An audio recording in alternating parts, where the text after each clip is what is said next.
تعالی عنہا کے نور نظر نبی کریم رؤوف الرحیم صلی اللہ علیہ وسلم کے نواسہ محترم عظیم گھرانہ، عظیم الشان گھرانے کے مالک صحابہ کرام رضوان اللہ تعالی اجمعین، جیسا کہ پچھلے جمعہ مبارک میں بیان ہوا کہ حضور علیہ الصلوۃ والسلام نے آپ کے شان اور مناقب، آپ کی محاسن خوبیوں کا تذکرہ فرمایا، جو حدیث میں بڑی بڑی مستند کتابوں سے میں نے آپ کے سامنے بیان کیا۔ اسی طرح جیسے کریم آقا صلی اللہ علیہ وسلم نے اپنے صحابہ کو حسین کی اور حسن کی محبت کے بارے میں درس دیا، اسی طرح تمام ہی صحابہ جناب سیدنا ابو بکر صدیق سے لے کر تمام صحابہ جتنے بھی ہیں، وہ سارے کے سارے حضور کے خاندان کی، حضور کی آل کی، حضور کی اولاد کی محبت کا دم بھرتے اور ان کی ادب و احترام اور تعظیم کرتے تھے۔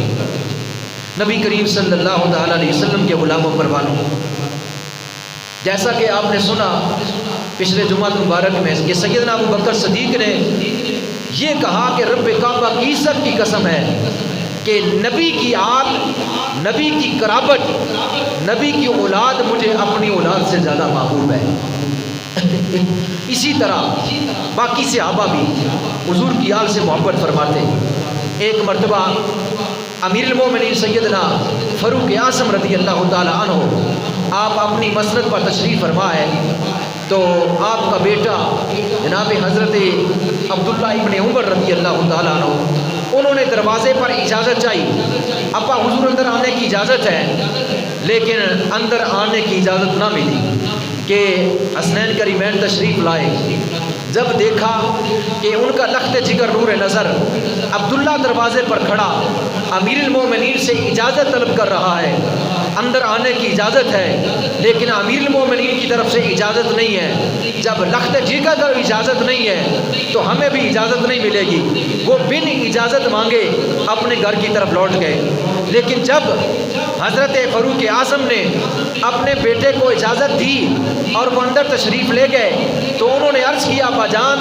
آپ نے مجھے اجازت نہیں دی تھی، تو اس وقت حسنین بھی آئے تھے اور وہ اجازت مانگے واپس چلے گئے۔ تو وہ جب یہ سنا جناب سیدنا فاروق اعظم نے تو آپ تڑپ گئے اور ننگے پاؤں حضرت سیدنا فاروق اعظم حضرت حسنین کریمین کے گھر میں پہنچے اور جا کر فرمایا کہ تم نے اجازت لیے بغیر میرے بیٹے کو دیکھا کہ اجازت نہیں مل رہی تھی تو واپس چلے گئے، تمہارے لیے اجازت مانگنے کی ضرورت نہیں ہے، تمہارے لیے فاروق اعظم کا گھر کھلا ہے، تمہارے لیے اجازت مانگنے کی ضرورت نہیں ہے، اجازت مانگنے کی اوروں کو ضرورت ہے، تمہیں بن اجازت ہمارے گھر میں بے روک و ٹوک آ سکتے ہیں۔ اور پھر آپ نے اپنی پگڑی کو اتارا اور فرمایا یہ ہمارے سروں کے اوپر جو بال ہیں یہ آپ کی وجہ سے اگائے گئے ہیں۔ یعنی کہنے کا مقصد یہ ہے کہ سر جو ہوتا ہے وہ پورے جسم سے اعلیٰ حیثیت رکھتا ہے، اعلیٰ مقام رکھتا ہے، تو آپ نے سر کی طرف اشارہ فرما کے فرمایا، یعنی بالوں کی جو ہے وہ تشبیہ دے کر فرمایا کہ یہ ہماری جو عزت ہے یہ تمہاری وجہ سے ہے، تمہارے نانے جان کی وجہ سے ہے، تمہارے نانے جان کی وجہ سے، تمہاری وجہ سے ہماری عزت ہے۔ تو یعنی اسی طرح ہر صحابی نبی کریم صلی اللہ تعالیٰ علیہ وسلم کا حضور کی آل سے محبت فرماتا۔ نبی کریم صلی اللہ علیہ وسلم کے غلاموں پروانوں، حضور علیہ الصلوۃ والسلام کے نواسہ کی جب ولادت ہوئی تو اسی وقت ولادت کے ساتھ ہی یہ بات بھی اعلان عام ہو چکی تھی۔ نبی کریم صلی اللہ تعالیٰ علیہ وسلم نے اپنے صحابہ کو فرما دیا تھا کہ میرے پاس جبریل آئے ہیں اور انہیں مجھے یہ مٹی دی ہے جو میدان کربلا سے وہ لے کر آئے، میرا بیٹا میرا حسین میری وفات کے بعد، میری جو ہے وہ وصال کے بعد میری ہی امت اسے میدان کربلا میں شہید کر دے گی۔ یعنی آپ کی شہادت ولادت کی طرح شہادت بھی پوری جو ہے وہ اعلان عام ہو چکی تھی۔ یعنی جیسے ولادت کی خوشی اور ولادت کی خوشخبری عام ہوئی، آپ کا تشریف لانا یہ عام ہوا، اسی طرح آپ کی شہادت کی خبر بھی آپ کی زندگی میں اعلان عام ہو چکی تھی۔ صحابہ کرام کو معلوم تھا اس لیے حضور علیہ الصلوۃ والسلام نے پہلے ہی فرما دیا تھا کہ میرا نور نظر حسین میدان کربلا میں شہید کر دیا جائے گا۔ جیسا کہ آپ نے مٹی وہ میدان کربلا کی اپنی بیوی حضرت سلمہ کو دی اور فرمایا کہ میری زوجہ یہ مٹی، یہ میدان کربلا کی مٹی ہے، میرے دنیا سے وصال فرمانے کے بعد میرا بیٹا حسین اس جگہ پر شہید کر دیا جائے گا، اس مٹی کو سنبھال کے رکھ لو، جب یہ سرخ ہو گئی تو سمجھ لینا کہ میرا نور نظر اس کو شہید کر دیا گیا ہے۔ نبی کریم صلی اللہ تعالی علیہ وسلم کی بارگاہ میں وہ مٹی جو پیش کی گئی اس کو آپ نے سلمہ کے حوالے کیا۔ اس کو امام جلال الدین سیوطی نے الحصص الکبریٰ شریف میں اور امام حجر ابن عسقلانی نے الصواعق المحرقہ میں اور شاہ عبد العزیز محدث دہلوی نے سر الشہادتین میں اس کا ذکر کیا۔ اور اس کے علاوہ اور بھی بے شمار احادیث ہیں جس میں نبی کریم صلی اللہ تعالی علیہ وسلم کو پہلے ہی بتا دیا گیا تھا اور آپ نے صحابہ کو یہ خبر دے دی تھی اپنی زندگی میں کہ میرا بیٹا میرے وصال کے بعد میدان کربلا میں شہید کر دیا جائے گا۔ اور یہ جب تمام روایات اس سے یہ ثابت ہے کہ امام علی مقام امام حسین رضی اللہ تعالی عنہ کی شہادت ہوگی۔ حضور علیہ الصلوۃ والسلام نے شہادت کا اعلان فرما دیا تھا اور حضرت علی المرتضیٰ کو بھی علم تھا، حضرت سیدہ فاطمہ الزہرا رضی اللہ تعالی عنہا کو بھی علم تھا، حضرت امام حسن مجتبیٰ کو بھی علم تھا اور حضرت امام حسین خود کو بھی علم تھا اور کثیر تعداد صحابہ کو بھی اس کا علم تھا۔ تو پھر آج سوال اٹھتا ہے کہ تم ان کو مشکل کشا کہتے ہو، تم ان کو حاجت روا کہتے ہو، تو انہوں نے تو اپنے بیٹے کو میدان کربلا میں جو کوفیوں نے ان کو بڑی بے دردی کے ساتھ شہید کیا، وہ تو اپنے بیٹے کو نہیں بچا سکتے، تمہاری مشکل کشائی کیسے کریں گے، تمہاری حاجت روائی، تمہاری مدد کیسے کریں گے؟ یہ ایک جو ہے وہ بد مذہب اور بد عقیدہ اور بے ادب لوگ یہ سوال کرتے ہیں، یعنی اس سے وہ ثابت کرنا چاہتے ہیں کہ نبی نہ مدد کر سکتے ہیں، نہ صحابہ مدد کر سکتے ہیں، نہ اولیاء اللہ مدد کر سکتے ہیں، اور یہ بھی وہ ثابت کرتے ہیں کہ نہ نبی مشکل کشا ہیں اور نہ صحابہ مشکل کشا ہیں، تو نہ ہی جو ہے اولیاء اللہ مشکل کشا ہے۔ حالانکہ ان کا یہ سوال کرنا اور یہ سوال سوچنا بھی محض جہالت ہے۔ میں ان سے یہ پوچھنا چاہتا ہوں جو اس طرح کا سوال کرتے ہیں کہ آیا جب الاعلان سب کو یہ پتا تھا کہ حسین میدان کربلا میں شہید ہوں گے، تو مجھے یہ بتاؤ کہ کیا کسی صحابی نے یا نبی کی آل میں سے کسی نے یا خود نبی کریم صلی اللہ علیہ وسلم نے ان کی مدد کے لیے یا ان کی مشکل کشائی کے لیے کیا دعا مانگی ہے؟ جب دعا ہی نہیں مانگی ان کے لیے، ان کی مشکل کشائی کے لیے دعا ہی نہیں کی، ان کی حاجت روائی کے لیے، ان کی مدد کے لیے دعا ہی نہیں کی، کیونکہ سب کو پتا تھا جو امتحان ہوتا ہے اس میں مشکل کشائی نہیں ہوتی، اس میں حاجت روائی نہیں ہوتی، اس میں مدد نہیں ہوتی۔ امتحان تو بن مدد ہوتا ہے، پھر جب امتحان ہوتا ہے، پھر جب کامیابی ملتی ہے، پھر قرب ملتا ہے، اور جتنا بڑا امتحان ہوتا ہے اور جتنا بڑا مقام ہوتا ہے اتنا ہی بڑا امتحان ہوتا ہے۔ اگر وہ مشکل کشائی فرما دیتے، اگر وہ حاجت روائی فرما دیتے، اگر وہ مدد فرما دیتے، پھر تو امتحان ہی نہ ہوتا۔ تو جب امتحان نہ ہوتا تو وہ جو مقام تھا، وہ مرتبہ تھا، وہ جو قرب خداوندی حاصل ہونا تھا، جو قیامت کے روز ان الحسن والحسین شہیدا شباب اہل الجنہ کہ جو جنتی نوجوانوں کا سردار بننا تھا، جیسا سردار ہوتا ہے امتحان بھی ایسا ہی ہوتا ہے۔ وہ نہ ہونا تھا، جب نہ ہونا تھا تو وہ مقام بھی نہ ملنا تھا۔ اس لیے نہ نبی کریم صلی اللہ علیہ وسلم نے، نہ ہی صحابہ نے، نہ ہی اہل بیت میں سے کسی نے بھی نہیں یہ کہا اے اللہ اس امتحان کو نہ لے، یا یہ امتحان جو ہے اس میں یزیدی نیست و نبود ہو جائیں اور میرے حسین کو۔ کبھی ایسا بھی ہو سکتا ہے کہ ایک شہادت کا مقام اور مرتبہ جو بہت بڑا ہوتا ہے مومن کے لیے، تو صحابہ دعا کرتے کہ حسین کو شہادت نہ ملے، یا نبی دعا کرتے کہ حسین کو شہادت نہ ملے؟ یہ نہیں ہو سکتا تھا۔ نبی کریم صلی اللہ علیہ وسلم کے غلاموں، اگر چاہتے، اگر نبی پاک صلی اللہ علیہ وسلم چاہتے تو جن کے اشارے سے سورج واپس آ سکتا تھا، جن کے اشارے سے چاند دو ٹکڑے ہو جاتا، جن کے جو ہے وہ اشارے سے کائنات بدل دیتی، جن کے اشارے سے قبلہ تبدیل ہوتا، جن کے اشارے سے دریا اور سمندر کا پانی بہتا، جن کے اشارے سے کائنات چلتی، بلکہ جن کی رضا جو ہے وہ خود خدا چاہتا ہے، اگر وہ اس بات پر راضی ہوتے کہ یہ امتحان نہ ہو تو پھر کبھی یہ امتحان نہ ہوتا۔ لیکن انہوں نے یہی چاہا کہ اے اللہ جس وقت امتحان ہو، اللہم آت الحسین صبر و اجرا، اے اللہ جب امتحان ہو میرے حسین پر، اس کو صبر بھی عطا فرما، اور اس وقت اس پر اس کو اجر بھی عطا فرما، اس کے جو ہے پایا، اس کے پایا متزلزل نہ ہو، اس کے پایا ثابت قدم رکھنا، اور اس کو صبر بھی عطا فرمانا، اور اس پر اجر بھی عطا فرمانا۔ تمامی احباب کی یہی دعا تھی، اے اللہ جیسے تیری رضا ہے ایسے ہماری رضا ہے، اور اگر تیری رضا یہی ہے تو ہم بھی راضی بارضا ہیں۔ اسی طرح امام علی مقام امام حسین رضی اللہ تعالیٰ عنہ نے بھی یہی عرض کیا تھا،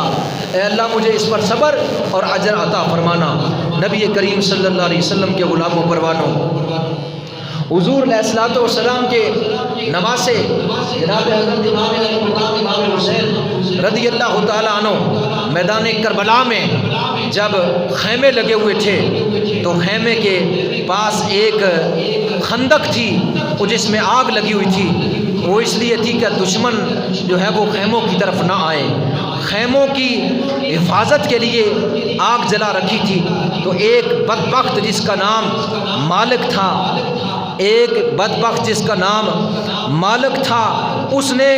جب یہ آگ دیکھی، مالک بن عروہ نام تھا، جس نے یہ آگ دیکھی تو اس نے تنزن اور یہ کہا حضور صلی اللہ علیہ وسلم کے لخت جگر نور نظر کو یہ بکواس کرتے ہوئے اس نے کہا، اے حسین تم نے وہاں کی آگ سے پہلے یہیں آگ جلا رکھی ہے۔ حضرت نے فرمایا کہ بے شک تو جھوٹا ہے اور تو خدا کا دشمن ہے، کیا تیرا یہ گمان ہے کہ معاذ اللہ میں دوزخ میں جاؤں گا؟ کیا تیرا یہ گمان ہے معاذ اللہ میں دوزخ میں جاؤں گا؟ پھر آپ نے اس کے لیے یوں کہا، دعائے زر کی، اے اللہ اس بکواس کرنے والے اور اس مجھے جو ہے تنگ کرنے والے، اذیت اور تکلیف پہنچانے والے کو اسی آگ کے اندر جو ہے وہ نیست و نابود فرما دے۔ بس اتنا جملہ آپ کی زبان سے نکلنا تھا۔ وہ مالک بن عروہ وہ میدان کربلا میں اپنے گھوڑے پر سوار تھا، اس کا گھوڑا دوڑا اور دوڑ کر اس نے اس شخص کو زمین پر گرایا اور اس کا پاؤں جو ہے گھوڑے کی رکاب میں الجھ گیا اور گھوڑا اس کو گھسیٹتا ہوا اسی آگ کے اندر جا کر پھینک دیا۔ اور یہ بدنصیب اسی دنیا میں جس نے امام علی مقام امام حسین کی شان میں گستاخانہ الفاظ کہے تھے اور کہا تھا اس آگ سے پہلے آپ نے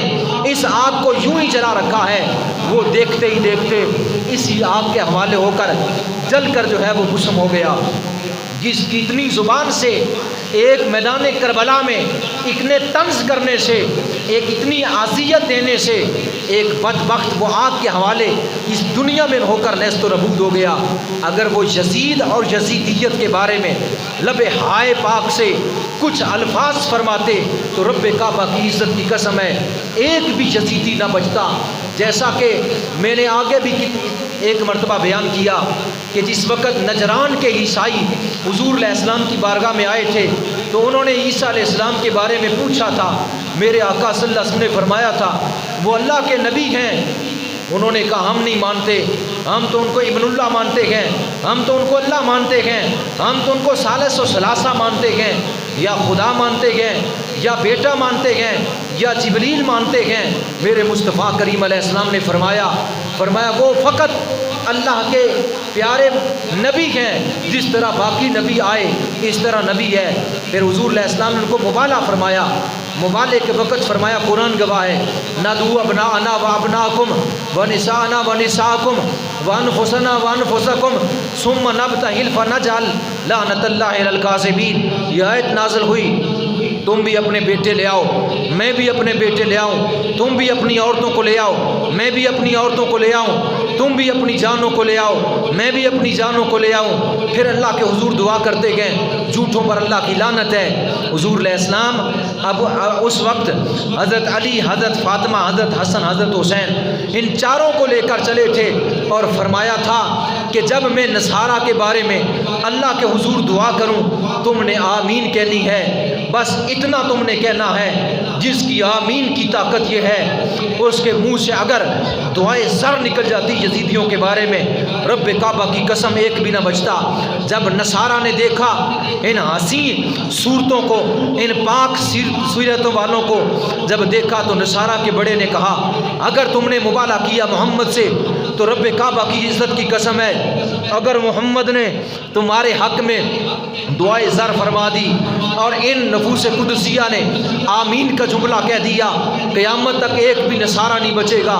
لہٰذا اپنی بقا چاہو تو بھاگ جاؤ یا صلح کر لو. تو جس وقت وہ میدان میں نہ آئے بھاگ گئے تو میرے کریم آقا نے فرمایا اگر میں ان کے حق میں دعائے زر کہہ دیتا اور یہ حسن حسین اور فاطمہ علی آمین کا جملہ کہہ دیتے تو رب کعبہ کی عزت کی قسم ہے اس پوری دھرتی میں نصارہ کا ایک آدمی بھی نہ رہتا، سب بندر اور سور بن جاتے، ایک بھی نہ بچتا اور اس وادی میں آگ لگ جاتی اور ان میں سے ایک بھی نہ بچتا. کہنے کا مقصد یہ ہے کہ جن کی دعا کی آمین کی طاقت اتنی ہے وہ میدان کربلا میں اگر لباہ مقدس سے یزیدیوں کی طرف میں ایک بھی جملہ کہتے تو ایک بھی یزیدی 12 تو کیا 22,000 میں سے ایک بھی نہ بچتا. لیکن آپ نے اس طرح نہ فرمایا بلکہ اللہ کی بارگاہ میں یوں کہا مالک جیسے تیری رضا ہے حسین کی بھی ایسی رضا ہے. تو جتنے امتحان مجھ سے لے گا، جتنی آزمائشیں مجھ پر ڈالے گا، اے حسین ایک ایک کر کے ساریوں پر پوری طرح اترے گا. اور اسی طرح عشق نے امتحان لیا، حسین نے پاس کیا. پھر مقام اور مرتبہ جو حسین کو ملا آج دنیا گواہ ہے یزید کا نام لینے والا کوئی نہیں. اگر کوئی لیتا ہے تو اس کے دل میں نفرت ہوتی ہے، بیزاری ہوتی ہے، اس کے دل میں یزید کے متعلق جو عقیدہ ہوتا ہے وہ سب کے سامنے ہوتا ہے. یزید کے بارے میں جو اس کا فعل ہوتا ہے وہ سب کو معلوم ہوتا ہے کہ یزید کا نام لینے والا جب یزید کا نام لیتا ہے تو دل میں ایک دھواں سا اٹھتا ہے، زبان پر یہ بات آتی ہے کہ یہ فاسق و فاجر وہ شخص ہے جس نے نبی کی آل کو دن دہاڑے کاٹا اور کٹوایا. یہ وہ بدبخت انسان ہے جس نے نبی کی آل کو دن دہاڑے شہید کیا. لیکن جب کوئی بھی حسین کا نام لیتا ہے فوراً دل میں جو ہے عشق کا ایک ولولہ اٹھتا ہے، عشق کی ایک آگ ٹھاٹھا مارتے ہوئے سمندر کی طرح اٹھتی ہے اور آنکھوں میں اسی طرح نمی آ جاتی ہے اور آنسوؤں کے دھارے بول جاتے ہیں. وہ پانی جو میدان کربلا میں حسین کو ملنے کے لیے نہیں آیا وہ پانی بھی ترس رہا ہے، وہ پانی آج بھی رو رہا ہے. وہ پانی جو میدان کربلا میں عرفات کی صورت میں تھا جس وقت حسین کا نام زبان پر آتا ہے وہی پانی جو ہے وہ دل سے اٹھتا ہے اور عشق کے ولولے لے کر، عشق کی جو ہے وہ سوز و ساز لے کر وہ آنکھوں سے برسنا شروع ہو جاتا ہے. گویا پانی بھی ترس رہا ہے اور یہ قیامت تک ترستا رہے گا کہ میں حسین کے پاس نہ پہنچ سکا. نبی کریم صلی اللہ علیہ وسلم کے غلاموں پروانوں یزید کا نام آئے تو دل کی کیفیت کچھ اور ہوتی ہے، حسین کا نام آئے دل کی کیفیت کچھ اور ہوتی ہے. اہل محبت، اہل عشق نبی کریم صلی اللہ علیہ وسلم کی محبت سے، نبی کریم صلی اللہ علیہ وسلم کی آل سے اور نبی کے صحابہ سے اسی طرح محبت فرماتے ہیں. اور جن کے دلوں میں بغض ہے، نفرت ہے، وہ جو ہے وہ آج بھی یزید کے گیت گاتے ہیں. لیکن نبی کریم صلی اللہ علیہ وسلم کے غلاموں پروانوں المرء مع من احبا، آدمی کو اسی کے ساتھ اٹھایا جائے گا جس کے ساتھ محبت کرتا ہے، اگر کوئی یزید سے محبت کرتا ہے تو یقیناً دنیا قبر و حشر میں اس کا حشر یزید کے ساتھ ہوگا۔ اگر کوئی دنیا میں رہ کر نبی کی آل اور اصحاب سے محبت کرتا ہے، یقیناً دنیا قبر و حشر میں اس کا حشر انہی کے ساتھ ہوگا۔ اب جو ہے وہ سودا سم کے سامنے، رستے دونوں سامنے ہے، جس کو چاہے جس کی مرضی غلامی کا پٹا اپنے سینے میں سجا لے۔ اہل محبت تو کچھ بھی ہو جائے وہ مر سکتے ہیں، لیکن اہل بیت اور صحابہ کی محبت کی غلامی کا پٹا اپنے سینے میں سجائے رکھیں گے اور دنیا سے اسی طرح جائیں گے۔ کہنے کا مقصد یہ ہے کہ نبی کریم صلی اللہ علیہ وسلم کے غلاموں پروانوں، جن کا ایک جملہ میدان کربلا میں نکلا تو اس بدبخت کو اللہ نے آگ کے حوالے کر دیا، اسی طرح میدان کربلا میں ایک اور بھی آپ کی کرامت ہے۔ کرامت تو آپ کی کثیر ہا تعداد میں ہے۔ جب آپ کے غلاموں کی کرامتوں کا شمار نہیں ہے تو پھر یہ تو اولیاء اللہ کے سردار ہیں، یہ تو پھر جو ہے وہ اہل جنت کے سردار ہیں۔ ان کی کمال، ان کی کرامات کا، ان کی محسن خوبیوں کا کیا کہنا۔ اسی طرح ایک اور شخص بھی جو ہے میدان کربلا میں، اس نے نبی کریم صلی اللہ علیہ وسلم کے اس نواسے کے ساتھ اسی طرح بد کلامی کی اور آپ کو اذیت دی تو کیا کہا؟ اس نے کہا اے حسین، تجھے اللہ کے رسول کے ساتھ کیا نسبت ہے؟ اس حبیث کو یہ نہیں پتا تھا کہ آپ کی نسبت کیا ہے۔ آپ کی نسبت تو بڑی اعلیٰ نسبت ہے، کیوں آپ کی نسبت جیسی تو نسبت ہی کوئی نہیں، کیونکہ اگر دنیا میں نانے بے شمار ہیں، اگر دنیا میں نانا محمد عربی ہے تو وہ حسین کے نانا ہے، وہ حسین کے نانا ہے۔ ایک جنگ سے واپسی پر حضرت فاروق اعظم نے مال غنیمت تقسیم فرمایا، اپنے بیٹے کو 500 درہم دیے، حسین پاک آئے، حسن پاک آئے، ان کو 1000 درہم دیا۔ حضرت عبداللہ ابن عمر نے عرض کیا امیر المومنین ابا جان، ہم تو میدان میں جو ہے وہ جہاد کرتے ہیں اور ہم نے جہاد کیا، اور جہاد کرنے کے بعد جو مال غنیمت آیا آپ نے ہمیں 500 دیا اس میں سے، اور جبکہ اس جہاد میں، اس جنگ میں حسنین کریمین شامل بھی نہیں تھے، آپ نے ان کو 1000 کیوں دیا؟ اس کی وجہ کیا ہے؟ حضرت عمر فاروق رضی اللہ تعالی عنہ نے بڑا پیارا اپنے بیٹے کو جواب ارشاد فرمایا تجھے پتہ ہے ان کی نسبت، ان کا تعلق کیا ہے؟ جو وہ تیرا تعلق، تیری نسبت نہیں، جو ان کی نسبت حضور سے ہے۔ فرمایا اگر تو اتنی ہی جو ہے وہ رقم لینا چاہتا ہے تو جتنی ان کی نسبتیں ہیں ایسے تو بھی رشتے لے کے آ۔ تجھے پتہ نہیں حسین کا والد علی المرتضیٰ ہے، شیر خدا ہے، اور تجھے پتہ نہیں حسین کی ماں فاطمہ الزہرا ہے، اور تجھے پتہ نہیں حسین کا نانا محمد عربی ہے، اور تجھے پتہ نہیں کہ حسین کی خالہ حضرت ام کلثوم ہے، حضرت زینب ہے، اور حضرت رقیہ ہے، نبی کی بیٹیاں ہیں۔ یہ کتنے اہم رشتے ہیں۔ فرمایا کیا تیری بھی نسبتیں ایسی ہے؟ کیا تیرے رشتے بھی زمین پر ایسے ہیں؟ ایسے نہیں ہے۔ جب تیرے رشتے ایسے نہیں ہیں تو پھر تو ان کی نسبت کچھ نہ کہہ، ان کا مقام وراء الورا ہے، ان کی شان وراء الورا ہے، ان کے نسبتوں جیسی کسی کی نسبت نہیں، ان کے رشتوں جیسی کسی کے رشتے نہیں۔ فرمایا حضور نے حسین منی و انا من الحسین، فرمایا حسین مجھ سے ہے، میں حسین سے ہوں۔ الفاطمہ تو بدعۃ منی، فاطمہ میری لخت جگر ہے، میرے جگر کا ٹکڑا ہے۔ علی مجھ سے ہے، میں علی سے ہوں۔ میرا بیٹا حسن سید ہے، سردار ہے۔ میں ان جیسی نسبتیں تیرے پاس نہیں ہے، ان جیسے رشتے تیرے پاس نہیں ہے، پہلے ان جیسے رشتے لا۔ میں عرض کر رہا تھا جب حضرت سیدنا فاروق اعظم جیسے نے یعنی فرمایا ان کی نسبت بڑی اعلیٰ ہے، ان کا مرتبہ اور مقام بڑا اعلیٰ ہے، تو اس شخص نے میدان کربلا میں حسین پاک کو اذیت دیتے ہوئے یوں کہا، اے حسین تجھے رسول اللہ سے کیا نسبت ہے؟ آپ نے جب یہ سنا تو آپ نے اللہ کے حضور عرض کیا، اے اللہ یہ کتنا بد کردار شخص ہے جو مجھے کہتا ہے کہ تجھے رسول اللہ سے کیا نسبت؟ اے اللہ اس کے جو ہے بکواس کو بند کر، اور اس نے مجھے اذیت دی ہے، تکلیف دی ہے، اے اللہ اس کو ناست و نابود فرما۔ اسی طرح بس یہ جملہ نکلنا تھا۔ یہ شخص قضائے حاجت کے لیے اپنے گھوڑے سے اتر کر بھاگا۔ جب قضائے حاجت کے لیے بھاگا تو یہ بامنا ہوا، یعنی کپڑے اتارے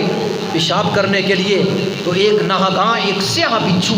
سخت قسم کا، اس نے اس کو نجاست والی جگہ پر ایسا ڈنگ مارا کہ یہ ننگا بامنا اپنی فوج کی طرف بھاگا، اور فوج کے سامنے ننگا بامنا تڑپ تڑپ کر یہ نیست و نبود ہو گیا، اس کی جان نکل گئی۔ یعنی آپ نے ایک جملہ فرمایا تھا، اے اللہ اس نے مجھے اذیت دی ہے، اے اللہ اس کو نیست و نبود فرما دے۔ تو وہ شخص پوری اپنی فوج کے سامنے اسی طرح نیست و نبود ہو کر رہ گیا۔ نبی کریم صلی اللہ تعالیٰ علیہ وسلم کے غلاموں پروانوں، اسی طرح ایک اور شخص، اس نے بھی میدان کربلا میں آپ کو ایک دردناک جملہ کہہ کے اذیت دی تھی۔ اس نے یہ کہا تھا، اس نے کہا کہ اے حسین دیکھ دریائے فرات کیسا موجیں مار رہا ہے، دنیا کائنات کی ہر شے اس میں سے پیے گی، مگر تمہیں ایک قطرہ بھی پانی کا نہیں دیں گے، تمہیں ایک قطرہ بھی پانی کا نہیں ملے گا، اور تو اسی طرح پیاس پیاس کر کے ہلاک ہو جائے گا۔ یہ شخص اعوذ باللہ استغفر اللہ، اس نے یہ حضور کی آل کے حضور کے نواسے کو یہ کہا، اس بے ایمان کو یہ علم نہیں تھا یہ ساقی کوثر کے نواسا ہے، کوثر کا جو حوض ہے ان کا مالک ہے یہ قیامت کے روز اپنے پیاسے امتیوں کو ان کے نانا حوض کوثر سے سیراب کریں گے۔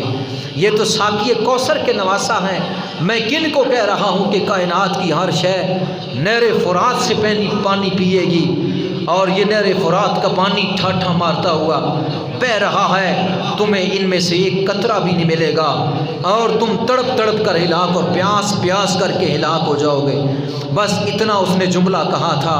امام علی مقام امام حسین نے اس کے حق میں اللہ کے حضور دعائے زر فرمائی، اے اللہ اس بے حیا کو جس طرح اس نے یہ جملہ کہا اس کی پیاس ختم نہ ہو، اس کو پیاس کے ساتھ جو ہے نیست و نابود فرما دے، یہ سیراب نہ ہو سکے۔ بس یہ جملہ فرمایا، اس کے حق میں اس کا گھوڑا، جب یہ دعا نکلی آپ کے منہ سے، اس کا گھوڑا دوڑا میدان عرفات کی طرف سے دوسری طرف۔ جب دوسری طرف دوڑا تو وہ پیچھے بھاگا اور وہ جنگل کی طرف نکل گیا۔ وہ شخص اپنے گھوڑے کو پکڑنے کے لیے پیچھے دوڑا، اور جب واپس آیا تو شدت کی پیاس کی وجہ سے وہ پیٹ رہا تھا، ہائے پیاس پکارتا تھا، مگر جب پانی اس کے منہ کے قریب کرتے پانی کا ایک گھونٹ بھی اس کے حلق سے نیچے نہ اترتا، اور حتیٰ کہ وہ پیاس پیاس کر کے یزیدیوں کے سامنے تڑپ تڑپ کر مر گیا۔ کیسے پانی پیتا کہ اس نے میرے آقا حسین سے تنزن یہ کہا تھا، مزاحن یہ کہا تھا، اور اس طرح کی یہ جرت کی تھی کہ میدان نہر عرفات کا ایک گھونٹ بھی تمہیں نہیں ملے گا۔ لیکن ہوا ایسے، آپ نے جب دعائے زر فرمائی اس کے حق میں، پانی سامنے تھا لیکن تڑپ تڑپ کر مرتا، پانی کا ایک گھونٹ بھی نہ ملا۔ اسی طرح ایک اور شخص بھی تھا جس نے حضرت امام علی اصغر کو نیزہ مارا تھا، تیر مارا تھا۔ وہ جب اس کے مرنے کی باری آئی تو اس کی پچھلی طرف یعنی پشت کی طرف برف رکھتے تھے، اتنی گرمی اس کو محسوس ہوتی تھی، اور اس کی اگلی طرف جو ہے وہ آگ رکھتے تھے، ادھر سے اسے آگ یعنی جو ہے وہ آگ جلاتی تھی، پچھلی طرف آگ جلاتی تھی اور وہ برف رکھتے تھے، اور اگلی طرف جو ہے وہ برف سے جسم ٹھنڈا تھا، آگ جلاتے تھے۔ ایک طرف جسم کی آگ جل رہی ہے، دوسری طرف برف رکھی ہوئی ہے، ایک حصہ اس کا سرد ہے اور دوسرا حصہ اس کا گرم ہے، اور وہ اس کو ذرہ برابر بھی چین اور سکون نہیں آ رہا تھا، تڑپ تڑپ کے اس کی جان نکلی۔ کیوں؟ انہوں نے میرے آقا حسین کے ساتھ جو ظلم کیا تھا تاریخ گواہ ہے۔ نبی کریم صلی اللہ علیہ وسلم کے غلاموں پروانوں، حضور علیہ الصلوۃ والسلام کی آل میں سے جتنے بھی افراد ہیں وہ سارے کے سارے بڑی شان و عظمت کے مالک ہیں۔ ہم سب صحابہ کی طرح نبی کی آل سے محبت کرتے ہیں، اور نبی کی آل سے جس طرح محبت کرتے ہیں اسی طرح نبی کے صحابہ سے محبت کرتے ہیں۔ تمام نبی کے صحابہ ہمارے سر آنکھوں کے اور ہمارے دل کا چین اور اطمینان ہے۔ سب صحابہ کی محبت اور سب اہل بیت کی محبت ہم پر واجب اور ضروری ہے۔ سب جو ہے اہل بیت اور صحابہ کی محبت جس طرح ضروری ہے، اسی طرح ان کے ساتھ نفرت اور بغض کرنے والا شخص نہایتی دنیا اور آخرت اور قبر میں ذلیل و رسوا ہوگا۔ اس لیے ان کی محبت ضروری ہے، اور ان کی محبت بلکہ عین قرآن ہے اور جزو قرآن نہیں، نصف قرآن ہے، یعنی قرآن کا جزو ہے، یعنی عین فرض ہے، جو ہے فرض عین ہے۔ ان کی محبت فرض عین ہے، ان کی محبت کے بغیر گزارا نہیں۔ جیسا کہ قرآن میں اللہ فرماتا ہے کہ تم نبی کی آل سے مودت فرماؤ، الا المودۃ فی القربى، مودت فرماؤ۔ محبت ایک ہوتی ہے، ایک مودت ہوتی ہے۔ محبت یہ ہوتی ہے ایک آدمی دوسرے سے محبت کرے اور اتنی محبت کرے کہ اس کے بغیر کھانا پینا بھی نہ، یعنی چھوڑ دے، اس کے بغیر نہ کھا سکے، اتنی محبت ہو۔ لیکن اگر زندگی میں جدائی پڑ جائے تو اس کی روح جو ہے اس کی جدائی میں نہ نکلے، اسے محبت کہتے ہیں۔ مودت اسے کہتے ہیں کہ اتنی مودت ہو کہ اگر جدائی پڑ جائے تو جدائی گوارا نہ ہو، موت ہو جائے۔ اتنی مودت ہو کہ جدائی اگر پڑ جائے زندگی میں تو اس کے بغیر زندہ ہی نہ رہ سکے۔ مثال کے طور پر جیسے کہ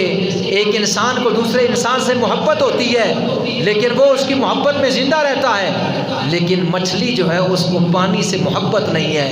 اس کو پانی سے مودت ہے۔ جیسا ہی آپ مچھلی کو پانی سے جدا کریں گے، مچھلی تڑپ تڑپ کر مر جائے گی، تڑپ تڑپ کر مر جائے گی۔ کیوں؟ اس کو پانی سے محبت نہیں ہے، اس کو پانی سے مودت ہے، وہ پانی کے بغیر رہ نہیں سکتی۔ اسی لیے فرمایا تم نبی کی آل سے محبت نہیں، تم نبی کی آل سے مودت کرو کہ نبی کی آل کے بغیر تم زندہ ہی نہ رہ سکو، ان کی محبت کے بغیر تم زندہ ہی نہ رہ سکو۔ لہٰذا ہم اپنے دل و جان سے زیادہ نبی کی آل سے محبت کرتے ہیں اور نبی کے صحابہ سے محبت کرتے ہیں۔ نبی کریم صلی اللہ علیہ وسلم کے غلاموں پروانوں، یہ بین کرنا، یہ پیٹنا اور اس طرح کی باتیں کرنا، مرثیے کہنا اور اس طرح کے تعزیے کرنا اور سینہ کو بھی کرنا، یہ کوئی محبت کی علامت نہیں ہے۔ اگر یہ محبت کی علامت ہوتی تو پھر جناب بندہ اس کے حضرت امام حسین کے شہید ہونے کے بعد آپ کی آل یہ کرتی، تاریخ یہ ثابت ہوتا، لیکن تاریخ کی کسی کتاب سے یہ ثابت نہیں کہ نبی کی آل نے اس طرح کیا ہو، یا اس کے بعد دو تابعین تھے، تبع تابعین تھے، انہوں نے اس طرح کیا ہو، یا ان کے بعد جو اولیاء اللہ گزرے ہیں ان کی تاریخ اور سیرت کی کتابوں میں کسی ولی اللہ سے یہ ثابت ہو کہ اس طرح سینہ کو بھی کرنا یہ محبت کی علامت ہے، اس طرح بین کرنا، بال نوچنے، منہ نوچنا، یہ گلبان چاک کرنا یہ محبت کی علامت ہے۔ اگر یہ محبت کی علامت ہوتی تو داتا علی حجویری سے ثابت ہوتا، اگر یہ محبت کی علامت ہوتی تاجدار گولڈا سے یہ ثابت ہوتا، اگر یہ محبت کی علامت ہوتی فرید الدین گنج شکر سے یہ ثابت ہوتا، لیکن کہیں بھی اس کا ثبوت نہیں ہے۔ یہ محبت کی علامت نہیں ہے، یہ بلکہ بغض کی علامت ہے، اور یہ صدا بھی نہیں ہے، یہ سزا کی علامت ہے۔ سینہ کو بھی کرنا، اپنے آپ کو پیٹنا، اپنے آپ کو مارنا، یہ صدا نہیں ہے، یہ سزا ہے۔ یہ سینہ پیٹنا سزا ہے، یہ محبت نہیں ہے۔ محبت یہ ہے کہ ان کی تعلیمات پر عمل کیا جائے، ان کے احکام پر عمل کیا جائے۔